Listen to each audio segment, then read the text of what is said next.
Media మిత్రులందరికీ కూడా నమస్కారం. ఏదైతే దళిత క్రైస్తవులపై జరుగుతున్న ఈ రఘురామకృష్ణరాజు గారి నుంచి ఒత్తిళ్ళు ఏవైతే ఉన్నాయో దాని నిమిత్తం జాన్ విస్లీ గారి సారథ్యంలో క్రైస్తవుల హక్కుల సాధనకై దళిత క్రైస్తవ ఐక్య వేదిక అనే నినాదంతో పరిణయ ఫంక్షన్ హాల్లో మీటింగ్ జరుగుతుంది. మే 26న దయచేసి దళిత క్రైస్తవులారా మీరందరూ కూడా ప్రతి ఇంటికి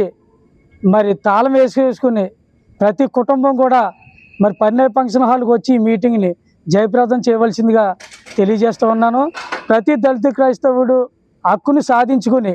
ఈ దళిత క్రైస్తవులు హోదా ఏదైతే ఉందో ఆ హోదాని రిజర్వేషన్ని మరి సుప్రీంకోర్టుకి తెలియపరిచే రీతిగా మన గొంతు తెలియాలని, మన గలం విప్పాలని, సుప్రీంకోర్టు మన గలాన్ని వారు విని ఆ జడ్జిమెంట్ మార్చాలని ప్రతి ఒక్కరు కూడా దళిత క్రైస్తవులు గొంతెత్తి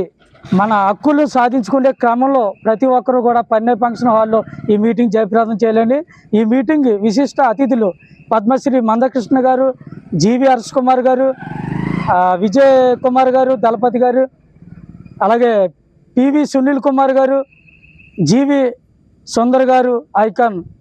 వీళ్ళందరూ విశిష్ట అతిథులుగా వస్తున్నారు. కాబట్టి ప్రతి ఒక్కరు కూడా ఈ సందేశాన్ని తెలుసుకుని వాళ్ళు చెప్పే మెసేజ్ విని మీరు కూడా క్రైస్తవ విప్లవకారులుగా తయారవ్వాలని అందరికీ పిలుపునిస్తూ ఇట్లు పూలే అంబేద్కర్ కాంశీరామ్ ఆశా సాధకుడు సత్యానందం వల్లు.